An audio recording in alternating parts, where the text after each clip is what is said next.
첫 번째 이슈는 어제 청와대에 있었던 문재인 대통령 그리고 조국 장관 보고 이 얘기부터 좀 해보겠습니다. 문재인 대통령 조국 장관 불러놓고 윤석열 총장에게 경고장이다. 조선일보는 어제 사항을 경고장이라고 해석을 해서 제목에 달아놨습니다. 여기 내용 좀 자세히 보겠습니다. 조국 장관 업무 보고 받으며 사흘 전에 검찰권 절제해야 된다 이렇게 얘기했는데 또 직접 압박했다. 자리에 없는 윤석열 총장에 검찰총장에게 지시한다. 검찰 개혁하라. 이렇게 얘기한 거 굉장히 이례적이다. 이렇게 소개하고 있고요. 조국 장관이 건의한 특수부 축소, 대검 감찰부장 인사는 그대로 수용했다. 그렇다면 조국 장관에게는 뭔가 힘을 좀 실어주는 모양새고요. 반면에 윤석열 총장에게는 강력히 뭔가를 경고하는 모양새. 이렇게 오늘 많은 언론들이 해석을 좀 하고 있습니다. 관련 기사 하나 더 보겠습니다. 다음입니다. 코너 몰린 조국에 힘 실어준 문. 법무장관이 검찰 통제한다. 이것을 강조한 거다. 어제 자리의 의미를 이렇게 해석하고 있습니다. 이례적이다 이런 표현도 등장했고요. 여기 보면 조국 장관이 대검 사무국장 등 인사 권인을 문재인 대통령 수용했다. 다만 특정인 거론은 안 했다. 이런 거고요. 그리고 검찰서 앞장서서 개혁 주체돼야 한다. 이런 얘기 나왔습니다. 그리고 조국 장관 수사 끝나는 대로 개혁안 착수하겠다. 조국 무죄 확신하나. 그러니까 어제 사항을 또 이렇게 해석하는 경우도 있어요. 조국 장관은 무죄라고 대통령이 지금 확신하는 거 아니냐. 이런 해석입니다. 지금 두 가지 기사 봤는데 경고장이다. 윤석열 총장에게는 경고장이다. 그리고 조국 장관에게는 힘을 실어준 것이다. 이런 해석들이 지금 나오고 있어요. 자, 이런 상황에서 조국 장관 어제 행사가 있었습니다. 그 얘기도 좀 전해드리죠. 매일경제입니다. 어제 검찰개혁위원회 발족식이 있었는데 여기에 조국 장관이 참석을 했죠. 그러면서 촛불을 강조했습니다. 촛불 정신. 지난 주말 서초동 촛불 집회. 상당히 많은 인파. 인파가 과연 몇 명이냐 갖고 논란이 있지만 굉장히 많은 인파라는 거는 부인할 수 없는 상황인 것 같아요. 그래서 그 얘기를 또 한 겁니다. 여기 보시면 이렇게 소개가 됐어요.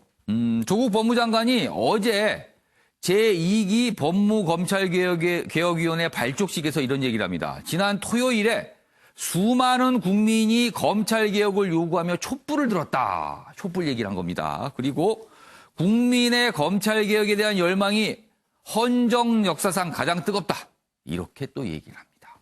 그러자 이 얘기는 무슨 뜻일까? 검찰 안팎에서 또 해석을 합니다. 부인 정경심 씨 소환 조사가 임박하자 장외 실력 행사를 내세워 검찰과 법원을 압박하려는 것 같다. 이런 또 해석이 있어요. 또 반면에 원칙적인 얘기를 한 것이다. 검찰개혁 열망이 크다는 또 이런 해석도 맞서고 있습니다.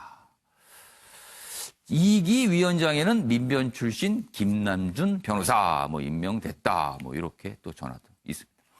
자, 그럼 여기서요. 어제 문재인 대통령의 발언 그리고 이어서 조국 장관의 발언 연속해서 들어보겠습니다. 검찰 개혁을 요구하는 국민의 목소리에 대해 검찰은 물론 법무부와 대통령도 겸허하게 받아들이고 부족했던 점을 반성해야 할 것입니다. 검찰 개혁에 관하여 법무부와 검찰은 함께 개혁의 주체이고 또 함께 노력해야 합니다. 따라서 검찰총장에게도 지시합니다.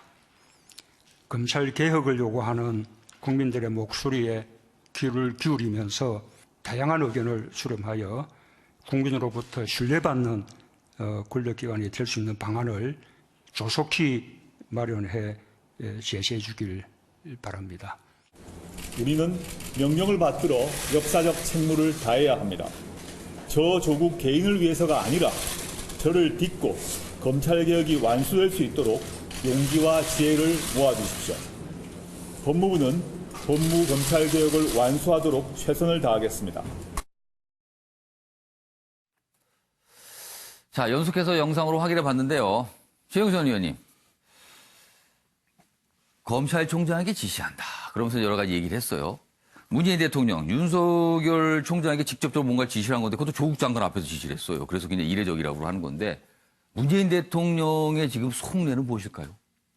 일단 검찰개혁에 저항하지 말라는 경고를 윤석열 총장에게 직접적으로 던진 그러면 거죠. 지금의 검찰의 모습이 검찰개혁에 저항한다라고 대통령이 판단하고 있다는 건가요? 대통령께서는 아마 그렇게 판단하고 있는 것 같습니다. 일단 그 조국 장관에 대한 수사의 시기나 방법 이런 것들이 예. 약간의 과도한 측면은 있다고 느끼는 국민들이 있는 거거든요. 예를 들어서 예. 압수수색의 시기가 그 예민한 시기에 이루어졌어야 되느냐. 그리고 예. 압수수색의 범위가 그 정도로 광범위했어야 되느냐. 여기에 대해서 검찰이 과도한 거 아니냐 하고 예. 생각하는 국민들이 있는 게 분명히 사실입니다. 예. 그런 이제 측면을 이용해서 과도하다는 것을 경고하고 있는데 저는 그럼에도 불구하고 예. 대통령의 저 지시를 들으면서 가치관의 혼동을 느낀다. 가치관이 혼란스럽다. 예. 도대체 검찰개혁은 그럼 무엇 때문에 하는 것이냐? 검찰개혁이라는 게 검찰의 정치적 중립과 독립을 위해서 하는 것인데 그렇죠. 지금 대통령이 직접적으로 검찰에 개입을 하고 있잖아요. 예. 그럼 검찰개혁이라는 게 중립과 독립을 위해서 하는 것인데 직접적으로 개입하니까 지금 충돌이 생기죠. 그리고 검찰개혁이라는 게 공정과 정의를 위해서 한다면은 예. 과연 그것의 총대를 쥐고 밀어주고 있는 조국 장관이 공정과 정의를 대변할 수 있는 사람이냐.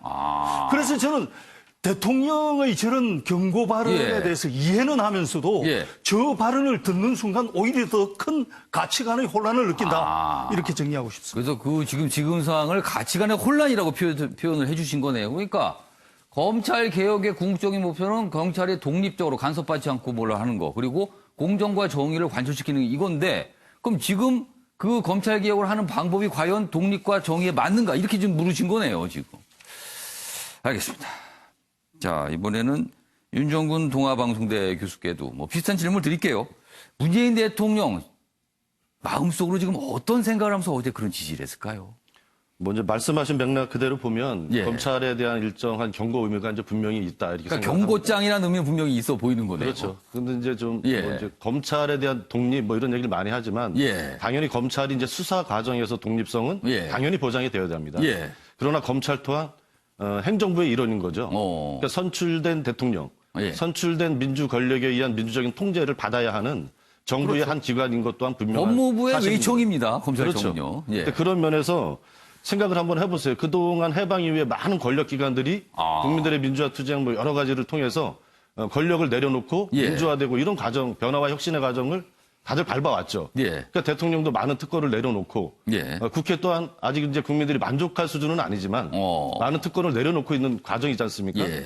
그러나 우리나라 검찰은 해방 이후에 예. 단 한 번도 이제 수사권, 기소권 가지고 있는 절대 권력을 내려놓은 적이 없고 하긴 지금 수사권, 기소권은 계속 독점을 하고 있습니다. 그렇죠. 그리고 이제 보면 정부 부처가 보면 이제 검찰은 장관급인 검찰총장에다가 차관급인 검사장이 50명 정도가 있어요.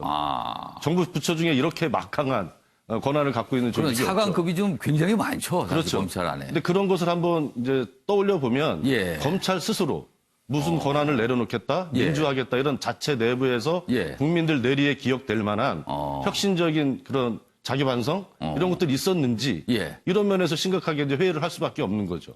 그러니까 제가 봤을 때는 예. 검찰은 역사적으로 보면 2번 정도의 자기 혁신을 할 수 있는 절호의 기회가 있었다고 생각을 합니다. 예. 노무현 정권 초기에 예. 노무현 대통령이 이제 검사와의 대화를 통해서 예. 검찰의 수사에 개입하지 않겠다. 자체 혁신을 좀 해라. 예. 그런데 이제 모든 분들이 기억하다시피 검사와의 대화에서 예. 검사들이 보여준 태도. 예. 그리고 또 이번 문재인 정부 출범 이후에 예. 또 검찰 내부에서 많은 혁신을 제대로 할 수 있는 기회를 줬다고 생각을 합니다. 그러나 그런 과정들을 제대로 밟지 못했죠. 예. 그리고 그 과정에 있었던 이제 보수 정권 이명박 박근혜 정권 10년 예. 동안 검찰이 보인 행태 이런 걸 봤을 때 우병우 전 이제 수석과도 예. 뭐 천여 차례 수사관이 통화를 하고 예, 예. 그런 과거 역사에 대한 자기 반성이 없는 상태에서 독립만 요구하는 것은 예. 선출된 민주 권력의 어떤 통제에 저항하는 예. 그런 것으로 읽힐 수밖에 없다. 이렇게 지금 생각이 듭니다. 윤정훈 교수께서는 과거에 이제 검찰의 행태까지 지적을 하시면서 어제 문재인 대통령이 그에 대한 경고장을 분명히 날린 것이다. 그렇죠. 저항하지 마라. 네. 그 두 분의 공통점은 그거네요. 어제 윤석열 검찰총장, 그러니까 검찰장에서 대통령이 저항하지 말아라고 분명히 경고를 한 것이다. 이렇게 해석을 해 주시죠. 근데 그거를 너무 요번 이제 조국 예. 장관 수사에 국한해서 예. 보면 안 된다고 생각합니다. 알겠습니다. 예.